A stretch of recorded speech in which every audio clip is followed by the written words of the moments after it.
ओम नमो भगवते वासुदेवाय। मंगलाचरण।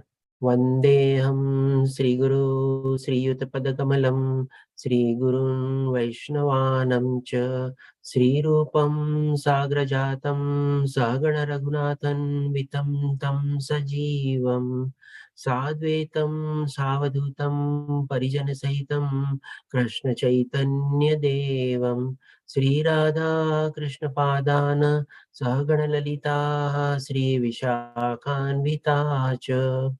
नमो विष्णुपदाय कृष्णपृष्ठाय भूतले श्रीमते भक्तिवेदान्त स्वामिन् इति नामिने। नमस्ते सरस्वती देवे गौरवाणी प्रचारिणे निर्विशेष शून्यवादी पश्यत देशतारिणे। जय श्री कृष्ण चैतन्य प्रभु नित्यानंद श्री अद्वैत गदाधर श्रीवासादि गौर भक्त वृंद। हरे कृष्ण कृष्ण कृष्ण हरे हरे, हरे राम राम राम हरे हरे। श्रीला प्रभुपाद की जय। श्री राधा गोविंद ने प्रणाम। हरे कृष्ण सर्वे ने। તો આજે આપણે શરૂ કરશું શ્રીમદ ભગવદ ગીતાનો અધ્યાય નંબર 14, જેનું નામ છે ગુણત્રય વિભાગ્યો અથવા તો ભૌતિક પ્રકૃતિના 3 ગુણો। આ અધ્યાય બહુ એક રીતે જોવા જઈએ તો બહુ સરળ છે, સમજવો બી સહેલો છે આપણે, પણ બહુ અગત્યનો અને બહુ ઇમ્પોર્ટન્ટ અધ્યાય છે। કારણ કે આ અધ્યાયમાં આપણને ભગવાન શ્રી કૃષ્ણ આપણને બતાવશે કે આ પ્રકૃતિમાં કેવી રીતે 3 ગુણો જે અવ્યક્ત રૂપમાં જે વ્યાપેલા છે એનો આપણા ઉપર કેવી રીતે પ્રભાવ થાય છે, કેવી રીતે આપણે એના નિયંત્રણે ઠરાવીએ છીએ, અને જન્મની સાથે જ આપણે આસ્તે આસ્તે ત્રિગુણી માયામાં આપણે બંધાતા જઈએ છીએ, અને જેમ જેમ એમાં આપણે બંધાતા જઈએ છીએ અલગ અલગ કાર્યમાં એમાં પ્રવૃત્ત થઈએ છીએ, અને એ પ્રમાણે આપણે કાર્યને બધું કરીએ છીએ। અને સૌથી વધારે મહત્વનો આપણો પ્રશ્ન હોય છે કે આ ત્રિગુણી માયામાંથી નીકળવું કેવી રીતે। તો અર્જુન જ્યારે પ્રશ્ન પૂછે છે ભગવાન શ્રી કૃષ્ણ કે આ ત્રિગુણી માયાને કેવી રીતે ઓળંગવી, અને જેણે ઓળંગી હોય એને કેવી રીતે આપણે ઓળખી શકીએ, એની જીવનની પ્રણાલિકા કેવી હોય, એની જીવનની શૈલી કેવી હોય, એ વિશે જ્યારે ભગવાન શ્રી કૃષ્ણ બતાવે છે અને આપણને સરસ રીતે જવાબ બી આપે છે કે ભાઈ આ ત્રિગુણી માયાને આપણે કેવી રીતે ઓળંગી શકીએ। એટલે કે આ અધ્યાય આપણે કહી શકીએ કે બહુ અગત્યનો અધ્યાય આપણા માટે છે।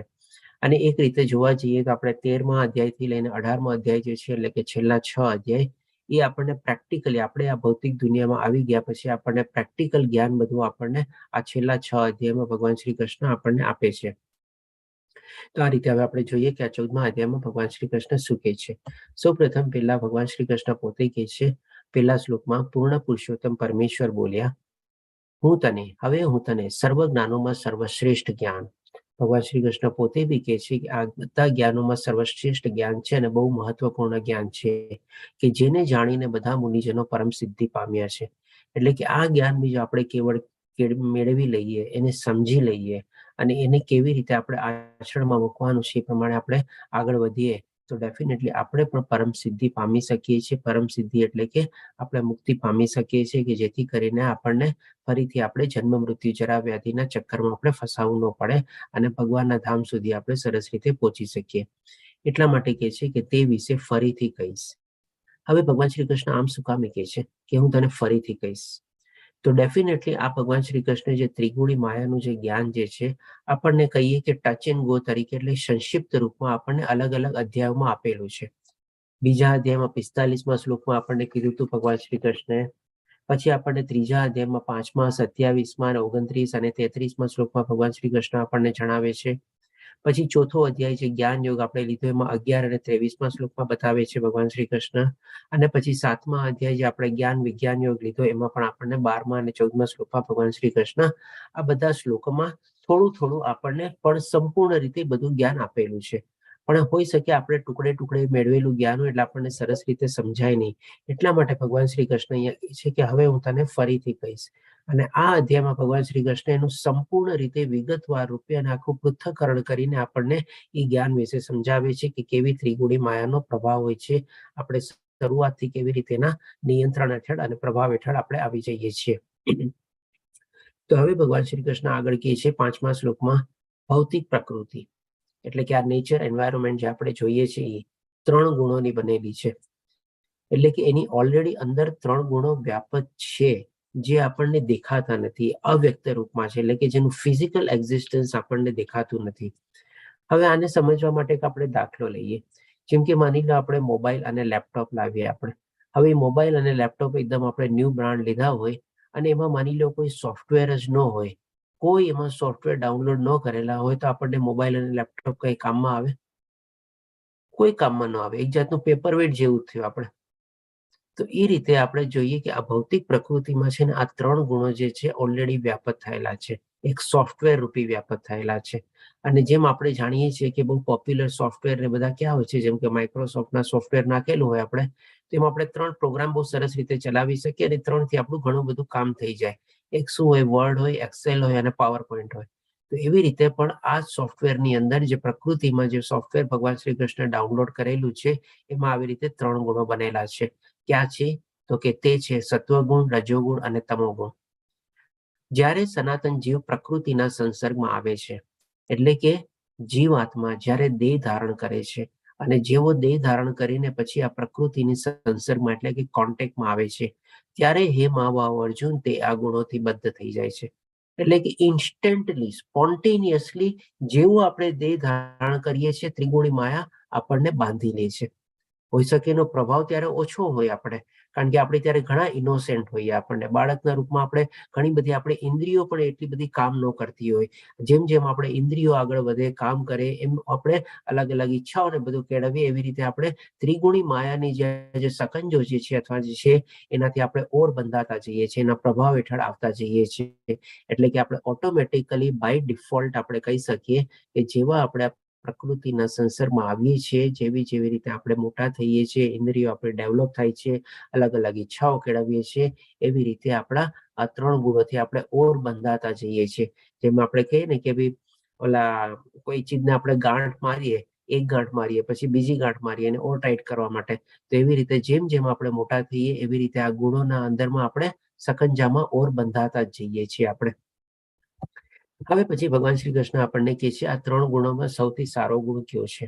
એટલે કે 3 ગુણોને આપણે કમ્પેરેટિવ સ્ટેટમેન્ટ તરીકે ભગવાન શ્રી કૃષ્ણ આપણને 6થા શ્લોકમાં કહે છે, હે નિષ્પાપ, સત્વ ગુણ અન્ય ગુણો કરતા અધિક શુદ્ધ હોવાથી પ્રકાશ આપનારો એટલે કે જ્ઞાન આપનારો અને મનુષ્યને સર્વ પાપ કર્મોમાંથી મુક્ત કરનારો છે.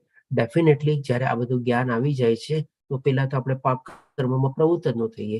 અને જેવી રીતે ક્યારેક જાણતા અજાણતા કોઈ પાપ કર્મ થઈ ગયા હોય તો પણ આપણે ભગવાનની શરણાગતિ લઈએ, આ બધું જ્ઞાન આપણે મેળવેલું હોય એટલે પાપમાંથી પણ આપણે મુક્ત થઈ શકીએ છીએ. જે મનુષ્યો આ ગુણોમાં અવસ્થિત હોય છે, એટલે કે શેમાં? તો કે સતોગુણમાં, તેઓ સુખ તથા જ્ઞાનના ભાવથી બદ્ધ થઈ જાય છે. એટલે કે ડેફિનેટલી ઘણું સુખમય જીવન જીવે છે, શાંતિમય જીવન જીવે છે, વિથ પીસ એન્ડ હેપીનેસ પોતાની લાઈફ કાઢે છે, પણ બદ્ધ તો થાય જ છે. એટલે કે જ્ઞાનના ભાવથી બદ્ધ થાય છે. એટલે કે આ બધું પોતે જ્ઞાનમાં કેળવીને આવી રીતે પોતાની લાઈફ સરસ રીતે આગળ વધારતો હોય છે. પણ ડેફિનેટલી સત્વગુણ પણ આપણને બાંધનારો તો છે જ આપણને.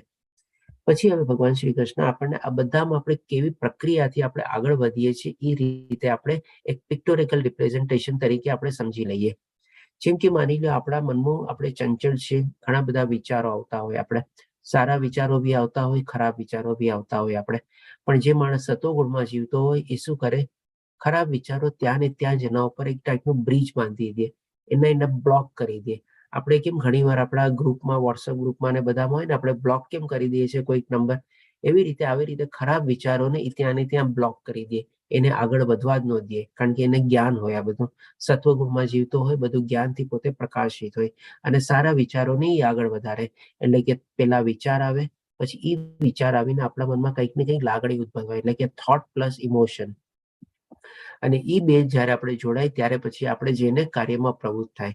તો જે સતોગુણમાં જીવતો હોય એ આવી રીતે સારા વિચારોને જ પોતાના વિચારોને આગળ વધવાથી એની સાથે એની લાગણીઓ જોડે સંગાત કરે, અને એવી રીતે પછી આપણે સારા કાર્યોમાં પ્રવૃત્ત થાય, અને ખરાબ વિચારો હોય એને ત્યાં ને ત્યાં જ એ પ્રમાણે રોકી દઈએ. હવે આ જે પિક્ચર જે છે આપણે એકો એક ગુણ પછી આપણે જોશું કે કેવી રીતે આપણે 3 ગુણોના પ્રભાવ હેઠળ કેવું વિચારીએ છીએ, કેવી લાગણીઓમાં આપણી અંદર જન્મે છે, અને એ વિચાર પ્લસ લાગણીઓના જોડાણને કારણે આપણે કેવા કાર્યમાં ઈચ્છુક થઈએ છીએ, તો કેવા કાર્યમાં પ્રવૃત્ત થઈએ છીએ એ આપણે જોશું. સેમ પિક્ચર આપણને એક એક ગુણ પછી આવશે. હવે પછી આપણે જોઈએ રજોગુણ માટે. તો 7મા ગુણમાં ભગવાન શ્રી કૃષ્ણ કહે છે, હે કુંતી પુત્ર, રજોગુણની ઉત્પત્તિ અમર્યાદિત ઈચ્છાઓ, એટલે કે અનલિમિટેડ ડિઝાયર, અનકન્ટ્રોલેબલ ડિઝાયર. એક તો શું અનલિમિટેડ એટલે ઘણી બધી ઈચ્છાઓ હોય, અને એ પણ ઈચ્છાઓ પર આપણો પોતાનો કાબુ બી ન હોય આપણે, એટલે કે અનલિમિટેડ અને અનકન્ટ્રોલ્ડ ઈચ્છાઓ તથા તૃષ્ણાને કારણે, એટલે બધાની આવી તરસ આપણા મનમાં જાગે છે. અને આથી જ દેહધારી જીવ સકામ કર્મથી બંધાઈ જાય છે, એટલે કે બદ્ધ થઈ જાય છે. એટલે કે શું કંઈક ને કંઈક ફળ મેળવવાની પ્રાપ્તિથી આવી બધી ઈચ્છાઓ અને તરસો જેના મનમાં જાગે છે, આ ચીજ મેળવી લઉં, ઓલી ચીજ મેળવી લઉં, આ જગ્યાએ વહી જાઉં, ઓલી જગ્યાએ વહી જાઉં, આ માણસની સાથે સંગાત કરું, આ માણસની સાથે છોડી દઉં, આવી બધી ઈચ્છાઓ જે આપણે કેળવીએ છીએ એ બધા આપણે કંઈક ને કંઈક ફળ અથવા તો ઇન્દ્રિય તૃપ્તિ માટે આપણે આગળ વધીએ છીએ એ કામમાં, અને એનાથી આપણે સકામ કર્મથી બંધાઈ જઈએ છીએ. એટલે કે જેવા આપણે કર્મ કર્યા હોય એવા આપણને ફળો મળે છે, અને એવી આપણે ગતિ બી ભોગવવી પડે છે. હવે આમાં આપણે કેવી દશા હોય છે આપણી, એટલે કે આપણી મનસ્થિતિ કેવી હોય છે, જે માણસ રજોગુણમાં જીવતો હોય પણ આપણે એ જ પિક્ચર દ્વારા જાણી લઈએ. તો આમાં પણ શું છે, જે રજોગુણમાં જીવતો હોય એને સારા વિચારો અને ખરાબ વિચારો બંને આવે, પણ શું કરે છે, એ માણસમાં ઘણી બધી અનલિમિટેડ અને ડિઝાયર અને ઈચ્છાઓ અને તૃષ્ણા હોય છે. એટલે કે શું એ પ્રયત્ન કરે છે કે ભાઈ સારા વિચારોને જ આગળ વધારવું, પણ આપણે જાણીએ છીએ આ તો કલયુગ છે, આમાં સંપૂર્ણ રીતે સારી રીતે તો પોતે બધા વિચારોને આગળ વધારી જ ન શકે, એટલે પછી કંઈક ને કંઈક એના મનમાં ખરાબ વિચારો બી આવે છે. આમાં એક દાખલો લઈએ આપણે. જેમ કે માની લ્યો એક માણસને એક સરસ મજાનું પોતાના પરિવાર માટે ઘર લેવું છે, તો ડેફિનેટલી આ સારો વિચાર જ છે, ખરાબ વિચાર તો નથી. ઘર લેવું છે પરિવાર માટે, ઇવન ભગવાન માટે પણ એમાં સરસ મજાનો રૂમ બનાવવો છે ભગવાનની સેવા અને ભક્તિ માટે. પણ હવે શું છે, એટલે કે આ બધા વિચારો જે છે એના પહેલા તો સારા જ વિચારો છે, આપણે સાત્વિક ગુણમાં જીવે છે અને સારા વિચારો એ પ્રમાણે આગળ વધારે છે. પણ હવે શું, જે પ્રમાણે ઘર લેવું હોય એનાથી આકર્ષણ થાય કે હવે તમારે 2 બેડરૂમ અથવા 3 bedroom with storage room, with puja room અલગ, વિથ હોલ આટલો, વિથ સાઉથ ઓપન, આ ઓપન, આ એરિયામાં, આવી રીતે બધી પરિવારમાંથી પણ ડિમાન્ડો આવે બધી. એટલે એવી રીતે હવે પોતે એમાં પ્રવૃત્ત થાય કે ભાઈ ચાલ હવે લેવું છે, તો આવી રીતે આ બધી આપણે કન્ડિશન પ્રમાણે લઈએ. હવે પોતે એક બજેટ બાંધેલું હોય, માની લો એક્ઝામ્પલ લઈએ આપણે કે 1 કરોડનું એને બજેટ બાંધેલું છે એ ફ્લેટ માટે. પણ હવે જે પ્રમાણેની બધી એક્સપેક્ટેશન જે છે, જે એની બધી ઈચ્છાઓ જે છે, જે એની બધી ડિઝાયરો છે, જે બધી એની તૃષ્ણા છે, એ પ્રમાણે એ ફ્લેટ જોવે છે, અને એ આ બજેટમાં આવતું નથી, અને એ બજેટથી વધી જાય છે. એટલે માની લો 1.5 કરોડના બજેટ સુધી પહોંચી જાય છે. એટલે હવે શું વિચારે, એટલે કે ડેફિનેટલી બધી લોભામણી ઓફર બી બધી મળતી જ હોય. કોઈ કે ભાઈ કાંઈ વાંધો નહીં, થોડું ઘણું મારાથી સગવડ થશે એ પ્રમાણે હું કરી દઈશ. જ્યારે એના કોઈ મિત્રો બધા પાસે જાય એ પ્રમાણે માગે તો પછી બાકી કોઈને સલાહ આપે, અરે આટલી ડરવાની શું છે જરૂર, 50 લાખની તૂટી છે ને, માર્કેટમાંથી લોન લઈને ને, બેંકો તો લોન આપવા રેડી જ બેઠા છે તારે. ઓકે, ચાલો એ પ્રમાણે બેંકોની લોન માટે બી એપ્લાય કરે છે ને બધું કરે છે. એટલે કે હવે શું, એમાં લોન માટે બી એપ્લાય કરે, કંઈક ને કંઈક ત્રુટી પડતી હોય એટલે કે આમ તેમ કરે, અને એ રીતે બધું પાર કરાવે અને પોતે ફ્લેટ લે. એટલે કે ડેફિનેટલી સારા વિચારની સાથે સાથે થોડા ઘણા ખરાબ વિચાર અનાયાસે એની સાથે આવી જાય છે આપણે. એટલે કે એ પ્રમાણે પછી પોતાના મનમાં વિચારો આવે છે, લાગણીઓ જોડાણી, અને પ્રમાણે કાર્યમાં એ પ્રવૃત્તિઓ આપણે, જે માણસ રજોગુણમાં જીવતો હોય એ પ્રમાણે. અને ઘણી વાર એવું હોય છે કે કોઈક કાર્યમાં એને ખરાબ વિચારોને વધારે અમલમાં મૂકવા પડે છે, સારા વિચારોનો માત્રા ઘણીવાર ઓછો થઈ જાય છે. કારણ કે એ રજોગુણ છે ને આપણને બધું કોમ્બિનેશન કરાવે. આપણે કહીએ ને, કારણ કે આપણી ઈચ્છાઓ બધી અનલિમિટેડ છે ને, એમાં એને કે અનલિમિટેડ ડિઝાયર અને અનલિમિટેડ એક્સપેક્ટેશન અને અનલિમિટેડ ઈચ્છાઓ બધી, એટલા માટે બધું ચીજ આપણને એ કરાવે એ પ્રમાણે. હવે પછી જોઈએ ભગવાન શ્રી કૃષ્ણ તમોગુણ વિશે કહે છે, તો 8મા શ્લોકમાં કહે છે, હે ભરતપુત્ર, એમ જાણી લે કે અજ્ઞાનથી ઉત્પન્ન થતો તમોગુણ સર્વ દેહધારી જીવોનો મોહ છે. ડેફિનેટલી આ ગુણોમાં જે જીવતા હોય છે, કોઈ જાતનું એને આધ્યાત્મિક જ્ઞાન કે કાંઈ હોતું નથી. આ ગુણના પરિણામો પાગલપણ, આળસ તથા નિદ્રા હોય છે, કે જે બદ્ધ જીવને બાંધે છે. આપણે અત્યારે થોડું ઘણું તમોગુણ આપણે ઓછું ફોકસ કરીએ, કારણ કે અત્યારે આપણે બધા ઓલરેડી સરસ મજાની આપણે ભક્તિ માર્ગ ઉપર ચાલવાનો આપણે પ્રયાસ કરી દીધો હશે, આરંભી દીધો હશે, અને થોડું ઘણું આપણે આ બધું આધ્યાત્મિક જ્ઞાન બી કેળવી લીધેલું હશે, અને આપણી સાથે ઘણા બધા અત્યારે રિપીટરો બી જોડાયેલા છે. તો આપણે હોઈ શકે અત્યારે બહુ તમોગુણ આપણા માત્રામાં આસ્તે આસ્તે આસ્તે આસ્તે આસ્તે આપણે ઓછો થાય છે, અથવા તો સદંતર નાબૂદ થવાની સ્થિતિ સુધી પહોંચી જાય છે. પણ ડેફિનેટલી ઘણા લોકો જે તમોગુણમાં જીવતા હોય છે, એની જિંદગી આવી હોય છે. આળસ, નિદ્રા, તમામ, એટલે કે ને કે આજ કરે છો, કલ કરે છો, પરસું, એવી રીતે. અને ડેફિનેટલી કોઈ જાતનું જ્ઞાન કે કાંઈ હોતું નથી, અને આવી જ રીતે પોતાની જિંદગી એમાં કાઢે છે. હવે એ લોકો પણ કેવી રીતે કાર્યમાં પ્રવૃત્ત થાય છે એ પણ આપણે જોઈએ. તો ડેફિનેટલી એના મનમાં બી સારા વિચારો અને ખરાબ વિચારો આવે છે. સૌ પ્રથમ તો સારા વિચારોને લોકો સમજી જ નથી શકતા. શું કામે? તો કે આ બધું જ્ઞાન જ નથી હોતું એને. એટલે કે અનાયાસે છે ને સારા વિચારો એ લોકોના માઇન્ડમાં ઘૂસી જ નથી થતા, અને ત્યાં જ બ્લોક થઈ જાય છે. અને ખરાબ વિચારો હોય ને તરત આવી જાય છે. આજે પણ આપણે જોઈએ છીએ, કોઈ પણ માણસને આપણે કહીએ કે ભાઈ તારે આમ ન કરવું જોઈએ અને આમ કરવું જોઈએ, એ હંમેશા છે ને ઉલટું જ કરશે. જે આપણે ન કરવાનું કીધું હોય ને એ પેલા કરશે, અને જે કરવાનું કીધું હોય એ પછી ટાળશે એને. તો જે તમોગુણીમાં જીવતા હોય છે, અજ્ઞાનના કારણે આવી જ જિંદગી જીવતા હોય છે, અને એવી રીતે ખરાબ વિચારો આગળ વધારે છે, અને એવી રીતે ખોટા કાર્યમાં ને બધામાં એ લોકો પ્રવૃત્ત થાય છે. હવે ભગવાન શ્રી કૃષ્ણ આપણને સમજાવે છે 9મા શ્લોકમાં કે ત્રણેય ગુણો આપણને કેવી રીતે બાંધે છે. આપણને ડેફિનેટલી ત્રણેય ગુણો બંધન કરતા તો છે જ. એટલે કે છે, હે ભરતપુત્ર, સત્વગુણ મનુષ્યને સુખથી બાંધે છે. ડેફિનેટલી જ્ઞાન ને બધું હોય છે, સારા કર્મો કરતો હોય છે, પુણ્ય કર્મો કરતો હોય છે, ભગવાનની ભક્તિ બી કરતો હોય છે સાથે સાથે, એટલે કે પોતે સુખ અને શાંતિ મેળવે છે. અને રજોગુણ જે છે એ સકામ કર્મથી બાંધે છે. જેવા જેવા કર્મોમાં પ્રવૃત્ત થાય, સારા કર્મોમાં, ખરાબ કર્મોમાં બધું મિક્સ હોય, એટલે કે એ રીતે એના કર્મોથી પોતે બંધાઈ જાય છે, અને એ પ્રમાણે એવા ફળો બી એને મળે છે. ક્યારેક સારું એવું સુખ બી મળે છે, થોડાક વખત સુધી સુખ મળે છે, ફરી થોડુંક સમય પાછી તકલીફ અને પ્રોબ્લેમ આવે છે, ફરી પાછું સાયકલની ચાલ્યા કરે છે, ફરી પાછી તો સુખ અને શાંતિ ને બધું મળે છે. એવી રીતે પોતે બંધાતો જ રહે છે. અને તમો ગુણના મનુષ્ય જ્ઞાનને ઢાંકીને તે પ્રમાદથી બંધાઈ જાય છે. એટલે કે આવી રીતે તમો ગુણ જે છે બધા નેગેટિવ ગુણોથી બધાથી બંધાઈ જાય છે, અને એની ગતિ બહુ નીચેતર થાય છે. હવે ભગવાન શ્રી કૃષ્ણ આપણને સમજાવે છે 10મા શ્લોકમાં કે આ જે ત્રણ ગુણોનો જે માત્રા જે છે એ શું દરેક મનુષ્યમાં એક સમયે એક સરખું હોય છે? અથવા તો કોઈ આપણે માનીને આપણે કહીએ કે રજોગુણી છે, તો શું એનામાં સતોગુણ જરાય નથી? અથવા તો કોઈને કહીએ કે ચાલો આ સતોગુણી છે, તો એનામાં શું રજોગુણનો માત્ર જરાય નથી? તમોગુણનો માત્ર જરાય નથી? કદાચ થોડું ઘણું હોઈ બી શકે, પણ ડેફિનેટલી આ જે ત્રણ ગુણ જે છે ને એનું કોમ્પોઝિશન જેવું બનેલું હોય છે. જેમ કે માની લો આપણે 3 ગુણ મળીને 100% થતું હોય, તો એક માણસ હોઈ શકે કે 60%, 70% સતોગુણમાં જીવતો હોય, 20% એનામાં માની લો રજોગુણ હોય, 10% હજી થોડા ઘણા તમોગુણ હોય, અને કોઈ માણસ માની લો સંપૂર્ણ તમોગુણમાં જીવતો હોય તો હોઈ શકે એના 80% જેટલા તમોગુણ હોય, અને 5% જેવા સતોગુણ હોય, અને 15% જેવા હજી આપણે કે રજોગુણ હોય. એટલે કે અલગ અલગ માત્રામાં એ ગુણો હોય છે. તો હવે આ જે ગુણો જે આપણામાં અલગ અલગ માત્રામાં હોય છે, તો આપણે એને વધારવા ઘટાડવા કેવી રીતે? તો ડેફિનેટલી એ પણ આપણા કંટ્રોલમાં છે. આપણે થોડું ઘણું એ રીતે આપણે જ્ઞાન ને બધું મેળવીને આપણે આપણા ગુણો વધારી શકીએ છીએ, અને થાય એટલું વધારે આપણે સતોગુણ આપણા વધારી શકીએ, અને રજોગુણ ને તમોગુણને આપણે સદંતર ઓછા અને નાબૂદ બી કરી શકીએ છીએ. તો એ કેવી રીતે કરી શકીએ એની પણ પ્રણાલિકા ભગવાન શ્રી કૃષ્ણ આપણને 10મા શ્લોકમાં કહે છે. હે ભરતપુત્ર, કોઈ વાર સત્વગુણ, એટલે કે માની લો આ પલડામાં આપણે સતોગુણ છે, અને આ પલડામાં આપણે માની લો રજોગુણ અથવા તમોગુણ છે.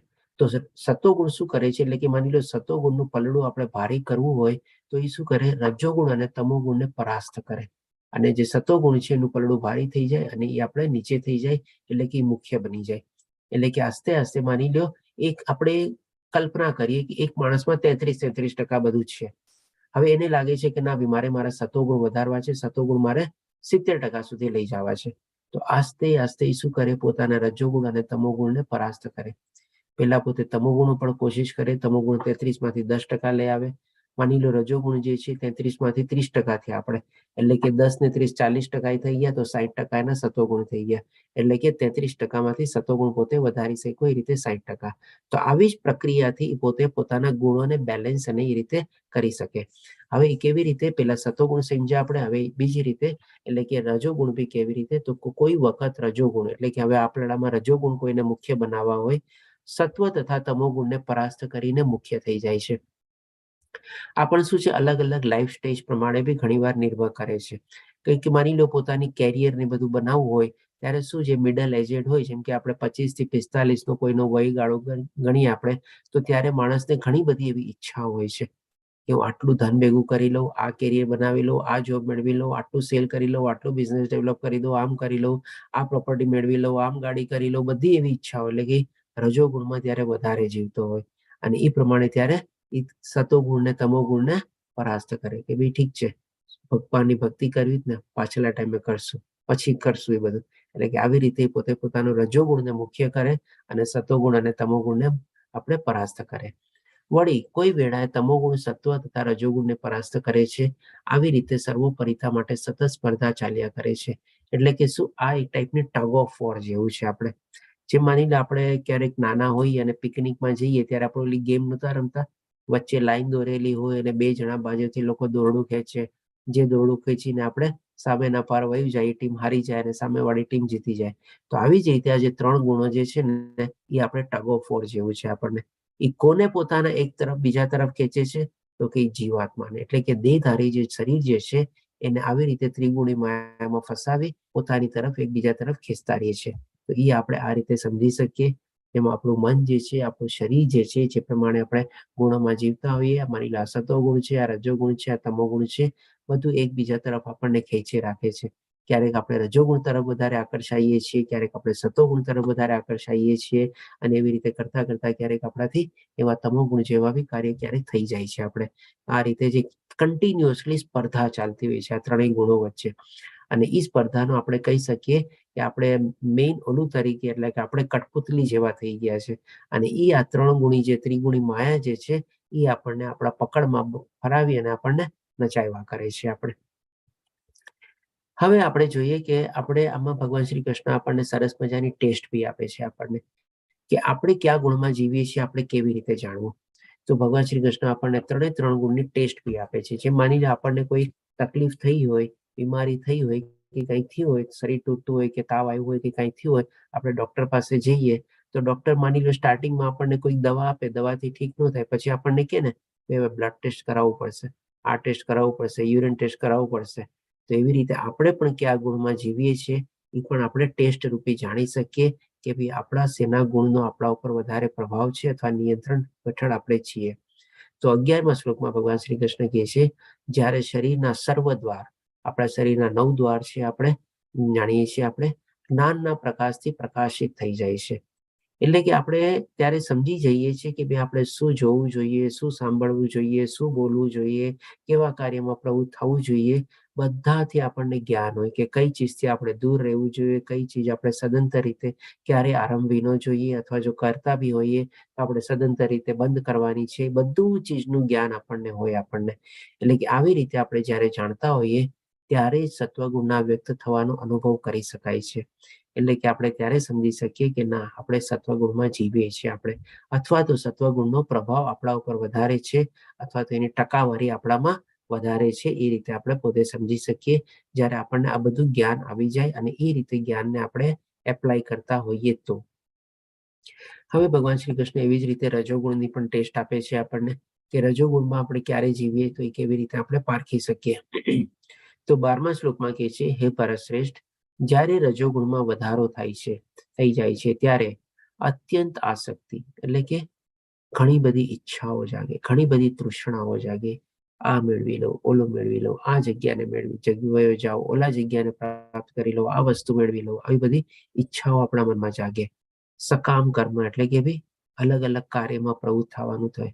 ચાલો આ બી આપણે એક્ટિવિટી કરીએ, આમાંથી થોડા પૈસા મળશે, આમ કરશું તો આમાંથી બી થોડું કામ થશે. આ બધા કાર્યમાં આપણે પ્રવૃત્ત થઈએ.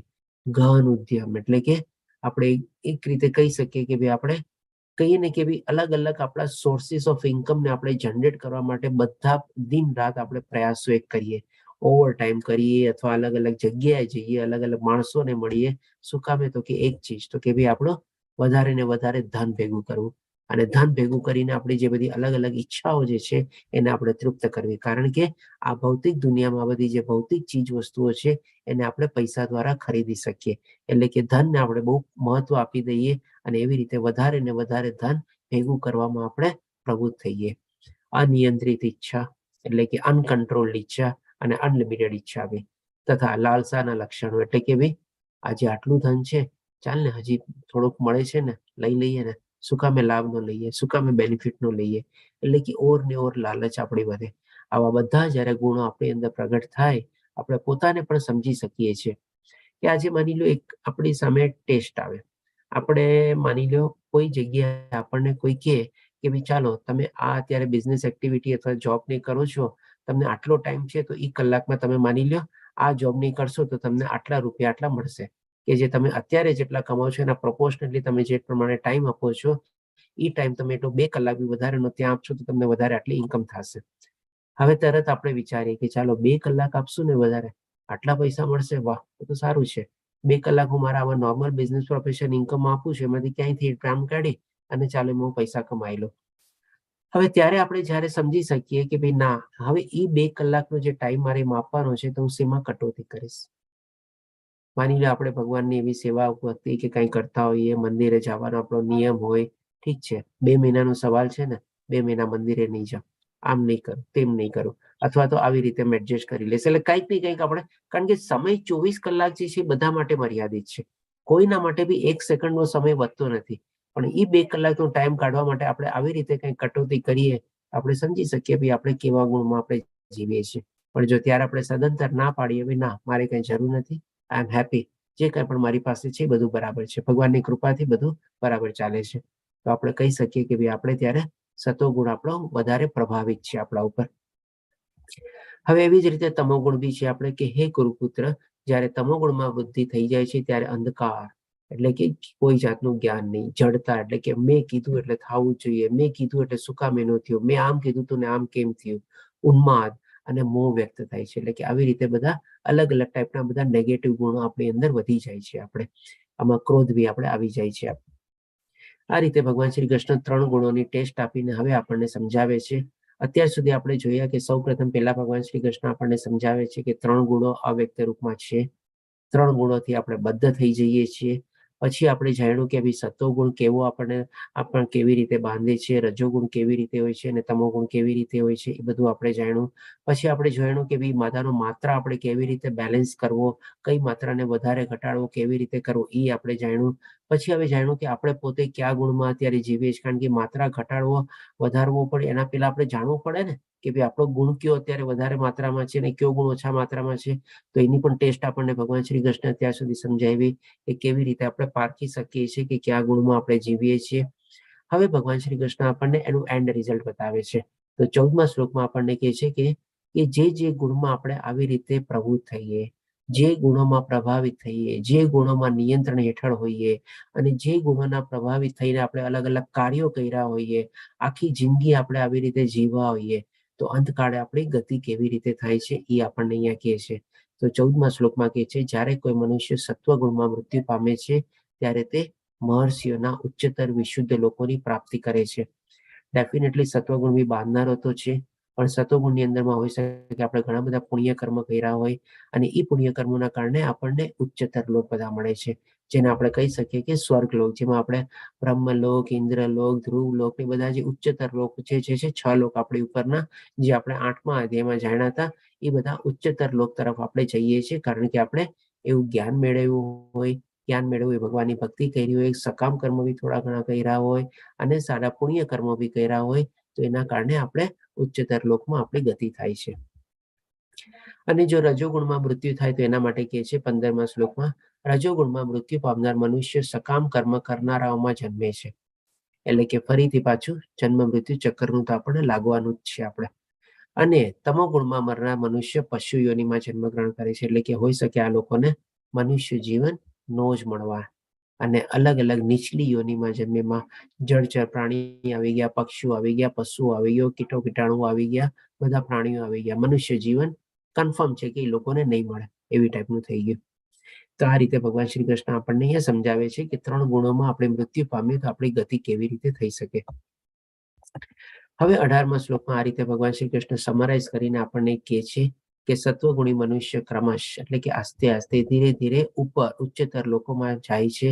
સહજોગુણી મનુષ્ય પૃથ્વી લોકમાં રહે છે, અને જે ગુણાજનક તમોગુણમાં હોય છે તેઓ નીચે નરક લોકમાં જાય છે. એટલે કે હવે આપણે આપણું જોવાનું છે કે આપણી લાઈફને હવે આપણે એકદમ સરસ મજાની ટેક ઓફ સ્ટેજમાં જઈ અને આપણે ઉચ્ચતર લોકમાં જવું છે કે હવે આપણા જીવનરૂપી આ જે શરીર જે છે, જે ફ્લાઇટ છે, આપણે યાત્રા અત્યારે કરીએ છીએ, એને આપણે ક્રેશ કરાવીને આપણે નીચેના લોકમાં જવું છે. એ હવે આપણા ઉપર, પોતાના ઉપર આપણે નિર્ધારિત કરવાનું છે. હવે આ બધું સમજાવ્યા પછી હવે ભગવાન શ્રી કૃષ્ણ આપણને કહે છે 19મા શ્લોકમાં, જ્યારે કોઈ મનુષ્ય સારી રીતે જાણી લે છે કે સર્વ કાર્યોમાં પ્રકૃતિના 3 ગુણો સિવાય અન્ય કોઈ કરતા નથી. એટલે કે ફરીથી સ્પષ્ટીકરણ કરે છે જે આપણને ગઈકાલે 13મા અધ્યાયમાં ક્ષેત્રના વિભાગ યોગમાં આપણને સરસ રીતે ભગવાન શ્રી કૃષ્ણ આપણને સમજાવ્યું કે બધા કારણોનું કારણ પાછળ શું છે, તો કે આ ભૌતિક પ્રકૃતિ છે. એ જ ચીજ અહીંયા આપણને કહે છે અહીંયા ફરીથી. એટલે કે જ્યારે મનુષ્ય બધું સરસ રીતે જાણી લે છે, આપણે જે કાંઈ પણ કાર્યમાં પ્રવૃત્ત થઈએ છીએ એની પાછળનું કારણ શું છે, તો કે આ ત્રિગુણી માયા જ છે. આપણે ત્રિગુણી માયાના પ્રભાવ હેઠળ, એના નિયંત્રણ હેઠળ, એના આપણે વર્ચસ્વ હેઠળ આવીને આપણે અલગ અલગ કાર્યોમાં પ્રવૃત્ત થઈએ છીએ.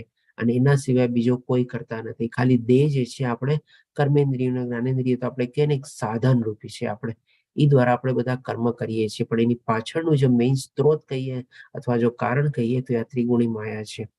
તથા તે પરમેશ્વરને જાણી લે છે કે જેઓ આ 3 ગુણોથી પર છે. એટલે કે ડેફિનેટલી આ ત્રિગુણી માયાના કંટ્રોલર કોણ છે, તો કે ભગવાન શ્રી કૃષ્ણ છે. અને એ અલગ છે. એ પોતે ક્યારેય ત્રિગુણી માયાના હેઠળ આવતા નથી. અને એનો પણ વાસ આપણા હૃદયમાં રહેલો છે. તો એ કેવી રીતે રહેલો છે આપણા હૃદયમાં એમનો વાસ, જે આપણે ગઈકાલના અધ્યાયમાં જાણ્યું? કોણ કહેશે મને? 2 રીતે સમજાવે છે ભગવાન શ્રી કૃષ્ણ આપણને 13મા અધ્યાયમાં. એનો રોલ શું છે આપણા હૃદયમાં રહીને? સાક્ષી રૂપે રહે છે અને કોઈ પણ પ્રકારનું આપણને હુકમ કે કંઈ કરતા નથી.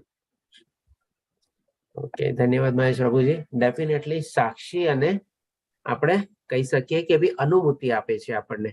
એટલે કે પરમાત્માનું અંશ જે છે આપણી અંદર સાક્ષી તરીકે અને અનુભૂતિ તરીકે આપે છે. અને સાથે સાથે આપણને ભગવાન શ્રી કૃષ્ણ 13મા અધ્યાયમાં શું સમજાવે છે કે હું પરમાત્મા તરીકે બધાના હૃદયમાં રહેલો હોવા છતાં હું કંઈ કરતો નથી કે હું કંઈ કરાવતો નથી. એ પણ આપણને ભગવાન શ્રી કૃષ્ણ સરસ રીતે સમજાવે છે. તો આ રીતે ભગવાન શ્રી કૃષ્ણ 14મા અધ્યાયમાં આપણને કહે છે કે અન્ય કોઈ કરતા નથી, અને પરમેશ્વરને જાણી લે છે. કેવી રીતે જાણી લે છે? કે જેઓ આ 3 ગુણોથી પર છે, એટલે કે આ ત્રિગુણી માયાથી ઉપર છે. અને એ રીતે જે જાણી લે, આ જ્ઞાન પ્રાપ્ત કરી લે, તો કહે છે કે તો તેઓ મારા દિવ્ય સ્વભાવને પ્રાપ્ત કરે છે. આમ ભગવાન શ્રી કૃષ્ણ આપણને અહીંયા સમજાવે છે. એટલે કે આ શ્લોક દ્વારા એકદમ સંપૂર્ણ રીતે ક્લિયર થાય છે કે ડેફિનેટલી આપણે જે કાંઈ પણ કાર્ય કરીએ છીએ એની પાછળ ત્રિગુણી માયા જ મેઇન વર્ચસ્વ ધરાવે છે. અને ભગવાન શ્રી કૃષ્ણ એ ત્રિગુણી માયાના નિયંતા છે. હવે પછી અર્જુન પ્રશ્ન પૂછે છે 21મા શ્લોકમાં. તો અર્જુન પૂછે છે કે અર્જુને પૂછ્યું, હે મારા પ્રિય પ્રભુ, જે મનુષ્ય આ 3 ગુણોથી પર થયેલો છે અને તેને કયા લક્ષણો વડે જાણી શકાય છે? તેનું આચરણ કેવું હોય છે? અને તે પ્રકૃતિના ગુણોને કેવી રીતે ઓળંગી જાય છે? આ 3 પ્રશ્નો બહુ સરસ પ્રશ્નો છે અર્જુનના, અને આપણા માટે બહુ જ મહત્વના છે. કારણ કે અલ્ટિમેટલી આપણે એ જ જાણવાનું છે આ કે ત્રિગુણી માયાને આપણે કેવી રીતે ઓળંગવી, અને ત્રિગુણી માયાને જે ઓળંગી હોય જાય છે એનું જીવન આચરણ કેવું હોય છે, અને એને કેવી રીતે આપણે પારખી શકીએ. તો આના સંદર્ભમાં ભગવાન શ્રી કૃષ્ણ 22 થી લઈને 25મા શ્લોકમાં પહેલા એના લક્ષણો બતાવે છે, અને એની જીવનશૈલી વિશે બતાવે છે કે કેવી રીતે એને આપણે પારખી શકીએ અને કેવી રીતે પોતાનું જીવનચર્યા પોતે વિતાવે છે, જે આ ગુણાતીત હોય છે અથવા તો ત્રિગુણી માયાને ઓળંગી ગયા હોય છે. તો પૂર્ણ પુરુષોત્તમ પરમેશ્વર બોલ્યા, હે પાંડુપુત્ર, જે મનુષ્ય પ્રકાશ એટલે કે જ્ઞાન, આસક્તિ તથા મોહ ઉપસ્થિત હોય ત્યારે તેમની ઘૃણા કરતો નથી, કે તે ન હોય ત્યારે તેની આકાંક્ષા રાખતો નથી. શું કામે? તો કે ભાઈ જાણે છે ઓલરેડી કે ભાઈ મારા મનની અંદરમાં આ જે બધી ઈચ્છાઓ ને બધું જે પ્રકાશિત થાય છે અને જે બધી ઉપસ્થિત થાય છે એ બધાની કારણ કોણ છે? તો કે ત્રિગુણી માયા છે. અને એ ત્યારે સમજી ગયો હોય છે કે ભાઈ આને કેવી રીતે મારે વશમાં રાખવી, કેવી રીતે આના ઉપર મારે નિયંત્રણ મેળવવું. અને પછી જ્યારે એ પોતે વશમાં રાખવામાં સફળ થઈ જાય છે અને આસ્તે આસ્તે એ આકાંક્ષાઓને બધી માની લ્યો પોતે રજોગુણ ઉપર પોતે પ્રભુત્વ મેળવે છે કે આસ્તે આસ્તે એના રજોગુણ ઓછા કરે છે પોતે, એટલે કે લુપ્ત થાય છે. તો પણ ત્યારે એની ફરીથી પાછી એને જન્મવાની પોતે આકાંક્ષા બી રાખતો નથી. જે ભૌતિક ગુણોની આ સર્વ પ્રતિક્રિયાઓ પ્રત્યે નિશ્ચલ તથા અવિચલિત રહે છે, એટલે કે આ બધી જે આપણા મનની અંદર જે બધી ઈચ્છાઓ ઉત્પન્ન થાય છે, ફરીથી પાછી ઈચ્છાઓ આપણે કાબુમાં રાખીએ છીએ, ઈચ્છાઓ નાબૂદ થાય છે, ફરીથી પાછી માની લો કોઈક એવી ઈચ્છા પ્રગટ થાય. આ બધી પ્રક્રિયા શું છે? તો કે ભાઈ જાણી ગયા છે આ ત્રિગુણી માયાની પ્રક્રિયા છે. એનાથી મારે વિચલિત થવાનું નથી. એટલે કે આ બધી પ્રક્રિયાની નોર્મલ તરીકે એવી રીતે રહીએ છીએ, એટલે કે અવિચલિત રહે છે અને કેવળ ગુણો જ ક્રિયાશીલ હોય છે એમ જાણીને ડેફિનેટલી હવે જાણી ગયું છે કે આ બધું ત્રિગુણી માયાના હિસાબે થાય છે. તટસ્થ એટલે કે એકદમ સ્ટેબલ, એકદમ ફર્મ ડિટર્મિનેશન તરીકે પોતે રહે છે તથા ગુણાતીત રહે છે. એટલે કે હવે પોતે ત્રિગુણીને માયાના ઉપર પોતે કંટ્રોલ મેળવવા પોતે શીખી ગયો છે, આસ્તે આસ્તે પ્રયાસ કરી રહ્યો છે, અભ્યાસ કરી રહ્યો છે અને એવી રીતે ગુણાતીતના પોઝિશન ઉપર પહોંચવાનો પ્રયાસ કરે છે. જે પોતાની અંદર સ્થિત હોય છે. હવે ડેફિનેટલી આ મનુષ્ય પોતાની કોની સાથે વધારે સ્થિત હોય? તો કે પોતાની આત્મા સાથે, પોતાના સ્વ સાથે જ વધારે સ્થિત થયેલો હોય અને એ રીતે પોતે કે છે અને સુખ તથા દુઃખમાં સમાન ભાવે રહે છે. એટલે કે હવે એને સુખ અને દુઃખનો કોઈ મતલબ જ નથી, કારણ કે જે આત્મજ્ઞાનમાં સ્થિત થઈ ગયા હોય જાણે છે કે આ સુખ અને દુઃખ આવવું અને જવું ક્ષણિક છે. જેમ ઋતુઓ બદલાશે, મોસમ બદલાશે, એવી રીતે કન્ટિન્યુઅસલી આવતું અને જાતું રહેશે. તો પછી એનાથી પોતે વિચલિત બી થતો નથી અને પ્રભાવિત બી થતો નથી. જે માટીનો ઢગલો પથ્થર તથા સોનાની લગડીને સમાન દ્રષ્ટિથી જુએ છે. તમે કહેશો આ કેવી રીતે પોસિબલ છે? આના સંદર્ભમાં બી આપણે એક દાખલો લઈએ. જે માની લો એક સોનાની ખાણ છે. આપણે હવે સોનાની ખાણમાંથી આપણે સોનું કાઢવું હોય તો પેલા શું એ ખાણને ખોદવી પડે ને? આપણે માની લો પેલા આપણે ઉપરથી બધી માટી ને બધું સાફ કર્યું અને એક બાજુ એનો ઢગલો કર્યો. પછી આપણે ઓર ખોદતા ગયા તો અંદરથી મોટા મોટા પથરા અને બધા મોટા મોટા સ્લેબ્સ ને બધું નીકળ્યું. એ બધાને પણ આપણે એક જગ્યાએ ભેગું કર્યું. હવે અંદરથી જ્યારે સોનાનું ખાણ છે, એટલે કે અંદરથી આપણને થોડું ઘણું સોનું મળ્યું. હોઈ શકે ઇમ્પ્યોર ફોર્મમાં જ મળે આપણને, એટલે કે માટીના ઢેફલાની સાથે આપણને સોનું બી એમાં દેખાતું હોય. પણ એ જ્યારે આપણે જઈએ અને પછી એને પ્યોર ફોર્મમાં લઈએ, એટલે કે એમાંથી સોનાની લગડી આપણને મળી શકે. હવે આપણે જે માટીનો ઢગલો પેલા કર્યો, પથ્થરોનો ઢગલો કર્યો અને પછી આવી રીતે સોનાની લગડી કરી, તો એ ત્રણેયમાં જેને આ બધું જ્ઞાન હોય છે બધાને સેમ જુએ છે. એટલે કે આ એક એક્ઝામ્પલ રૂપી છે. કેવી રીતે સેમ જોવે છે? તો કે ભાઈ માટી ક્યાંથી નીકળી? ધરતીમાંથી જ નીકળીને. પથ્થરો શેમાંથી નીકળ્યા? એમાંથી જ નીકળ્યા ને, ધરતીમાંથી. સોનાનો ટુકડો બી શેમાંથી નીકળ્યો? ઈ જ ખાણમાંથી અથવા ઈ જ ધરતીમાંથી નીકળ્યો ને. અને હવે ઈ ધરતી કોણે બનાવેલી છે? તો કે ભગવાનની જ છે. અને ધરતીમાં શું સુગંધ રૂપે પણ ભગવાન શ્રી કૃષ્ણ કહે છે મારો જ વાસ છે. એટલે કે એમાં પણ ભગવાન શ્રી કૃષ્ણનો વાસ છે, માટીમાં બી ભગવાન શ્રી કૃષ્ણનો વાસ છે, પથ્થરમાં બી ભગવાન શ્રી કૃષ્ણનો વાસ છે અને સોનાની લગડીમાં બી ભગવાન શ્રી કૃષ્ણનો વાસ છે. એટલે કે ઈ તત્વને જ ખાલી જોવે છે. એ નથી જોતો કે સોનાની માર્કેટ વેલ્યુ આટલી છે, માટી અને પથ્થરની તો કઈ વેલ્યુ જ નથી, કારણ કે એ તો બધું ભૌતિક છે, કઈ સાથે નથી આવવાનું. પણ એ જે કૃષ્ણ તત્વ જોવે છે, એટલે કે આવી રીતે આધ્યાત્મિક તત્વ જે બધી ચીજમાં જોવે છે, એટલે બધામાં એને સેમ લાગે છે. એટલે કે આ બધી ચીજોને સમાન દ્રષ્ટિથી જોવે છે. જે અનુકૂળ અને પ્રતિકૂળતા પ્રતિ સમાન રહે છે. ડેફિનેટલી સુખ અને દુઃખ તો એવી જ રીતે ફેવરેબલ અથવા અનફેવરેબલ સર્કમસ્ટાન્સીસ સિચ્યુએશન એની સામે આવે તો એમાં પણ એ જ રીતે પોતે સ્ટેબલ રહે. જે ધીર છે અને પ્રશંસા તથા બદનામીમાં, માન તથા અપમાનમાં સમાન રહે છે. એટલે કે ડેફિનેટલી પોતાની ધીરજ જાળવે છે, ધૈર્ય જાળવે છે અને આવી રીતે કોઈની પ્રશંસા કરે અથવા કોઈ બદનામી કરે, કોઈને માન આપે, અપમાન આપે, એનાથી એને કાંઈ ફરક પડતો નથી. શું કામ ફરક પડતો નથી? તો કે એ તો બધી ભૌતિક ચીજો છે. મને ખરું માન, મારું અપમાન કોણ સમજવા વાળા છે? તો કે ઉપરવાળો તો બધું જોવે જ છે નહીં. તો આ રીતે કોઈ પણ આવીને એને કઈ કહીને જાય એને કઈ ફરક પડતો નથી. જે શત્રુ તથા મિત્ર પ્રતિ સમાન વ્યવહાર રાખે છે, એટલે કે પોતાના તરફથી સામેવાળો ભલે એને શત્રુ સમજતો હોય પણ આ વ્યક્તિ જે છે એ બધાને સેમ, એમાં પણ એ સેમ જોવે છે કે એમાં પણ તો એ જ આત્મા રહેલી છે. તો પછી હું શું કામે અલગ વ્યવહાર કરું? શું કામે કોઈની સાથે દુર્વ્યવહાર કરું અને શું કામે કોઈની સાથે સારો વ્યવહાર કરું? એટલે કે આવી રીતે બધા પ્રતિ સંભાવ રાખે છે, સમત્વ ભાવ રાખે છે, અને જેણે સર્વ દુન્વયી કાર્યોનો પરિત્યાગ કરી દીધો છે. એટલે કે ડેફિનેટલી પોતે કાર્યમાં પ્રવૃત્ત હોય છે, પણ મનથી બધા કાર્યો છે ને ખાલી પરિત્યાગ કરે, એટલે કે આમ છોડી દીધેલા, ખાલી કાર્ય કરવા ખાતર બધા કાર્યમાં પ્રવૃત્ત હોય છે. કારણ કે જ્યાં સુધી દેહ છે, બધા કાર્યો જાણે અજાણે એને કરવાના જ છે આપણે, અને એવી રીતેમાં પ્રવૃત્ત થાય છે. આપણે શ્વાસ બી લેવો જ પડશે, ખાવું બી પડશે, ખાવા માટે આપણે કંઈક ને કંઈક એક્ટિવિટી અથવા કાર્ય કરવું જ પડશે. એટલે કે એવી રીતે બધા કાર્યમાં આમ કહે ને કોઈ એને ભાવ હોતો નથી કે ભાઈ મને આ પૈસા મળશે, ઓલું મળશે, ઠીક છે ચાલો જીવન જીવવું છે ને આપણે. એટલે કે આવી રીતે બધા કાર્યોનો એને પરિત્યાગ કરી દીધો હોય છે. એટલે આવા મનુષ્યને પ્રકૃતિના ગુણોથી પાર માનવો જોઈએ. એટલે કે આમ ભગવાન શ્રી કૃષ્ણ અહીંયા આપણને બધું જ સમજાવે છે કે કેવી રીતેની જીવવાની લાઈફસ્ટાઈલ હોય છે, કેવી રીતે ગુણાતીત થઈ શકે છે, અને કેવી રીતે આપણે એને ઓળખી શકીએ છીએ. અને હવે કેવી રીતે આપણે ગુણાતીત થાય એટલે કે ત્રિગુણી માયાને કેવી રીતે ઓળંગવી, એનો જવાબ ભગવાન શ્રી કૃષ્ણ 26મા શ્લોકમાં આપે છે. જે મનુષ્ય સર્વ સંજોગોમાં ચૂક્યા વગર, એટલે કે કમ વોટ મે, ગમે તે સિચ્યુએશન, ગમે તે પરિસ્થિતિ, એક દિવસ પણ મિસ નહીં કરવાનું, ચૂક્યા વગર, એટલે કે ક્યાંય બી આપણે કહે ને કે ભાઈ ભૂલી બી નહીં જવાનું, એવી રીતે ચૂક્યા વગર મારી અવિચલ ભક્તિમાં પરોવાયેલો રહે છે.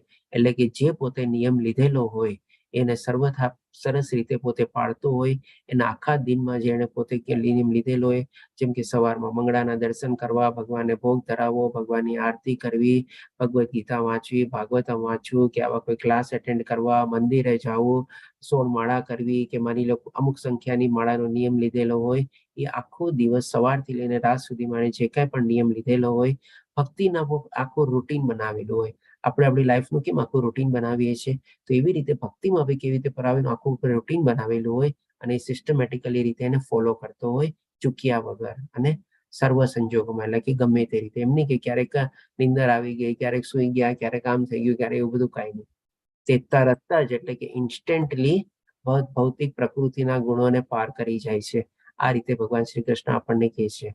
એટલે કે અહીંયા આપણને લાગે કેટલું સહજ છે. આપણે જો આવી રીતે સરસ રીતે આપણે ભગવાનની ભક્તિમાં એમાં પ્રવૃત્ત થઈએ, તો આપણે શું ત્રિગુણી માયાને પાર કરી શકીએ આપણે? તો ડેફિનેટલી યસ. અને હજી આગળ કહે છે કે અને એ રીતે બ્રહ્મપદ સુધી પહોંચી જાય છે.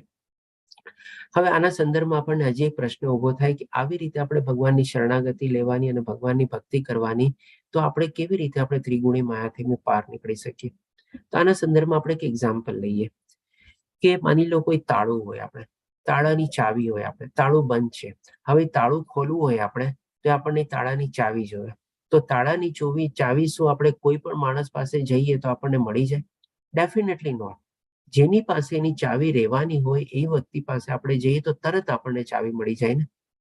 તો એ જ રીતે અહીંયા પણ ભગવાન શ્રી કૃષ્ણ છે આપણે, એ ત્રિગુણી માયાના સંચાલક છે, એમના નિયંત્રણ હેઠળ છે, અને આ એમનું સર્જન છે.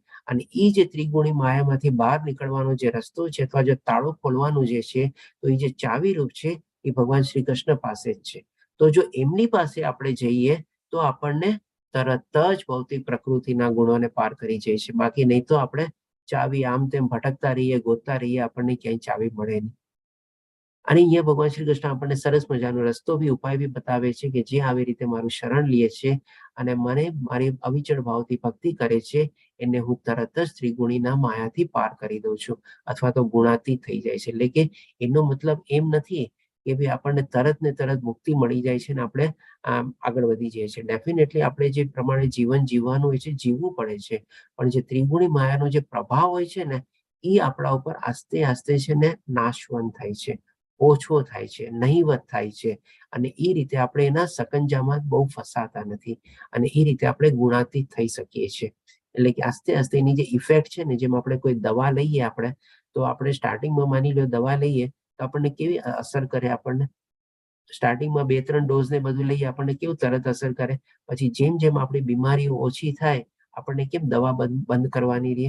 તો એવી જ રીતે આપણે પણ શું છે, જેમ જેમ આપણે ત્રિગુણી માયાના સકંજામાંથી બહાર નીકળતા જઈએ ને, આસ્તે આસ્તે છે ને એ આપણા ઉપર પ્રભાવિત થવાની પણ ઓછી કરે.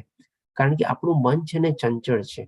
ચંચળ હોવાના કારણે આપણે એને વશમાં ને એમાં નથી રાખતા, એટલે ત્રિગુણી માયાનો પ્રભાવ આપણા ઉપર વધારે ને વધારે થાય છે. પણ જેવું આપણે મનને વશમાં રાખતા શીખી જાય ને ત્રિગુણી માયા છે ને, ત્યારે પોતાની હાર માની લે અને એ પોતે આસ્તે આસ્તે આપણા રસ્તામાંથી આગળ નીકળતી જાય અથવા હારતી જાય આપણે. આ રીતે ભગવાન શ્રી કૃષ્ણ આપણને બતાવે છે. અહીં આપણો 14મો અધ્યાય કમ્પ્લીટ થાય છે. વાંછાકલ્પતરુભ્યશ્ચ કૃપા સિંધુએવ ચ પતિતાનાં પાવનભ્યો વૈષ્ણવભ્યો નમો નમઃ. હરે કૃષ્ણ કૃષ્ણ કૃષ્ણ હરે હરે, હરે રામ રામ રામ હરે હરે. શ્રીલા પ્રભુપાદ કી જય. શ્રી રાધા ગોવિંદને પ્રણામ. આના સંદર્ભમાં જો કોઈ પ્રશ્ન હોય તો લઈ શકીએ છીએ આપણે. હરે કૃષ્ણ.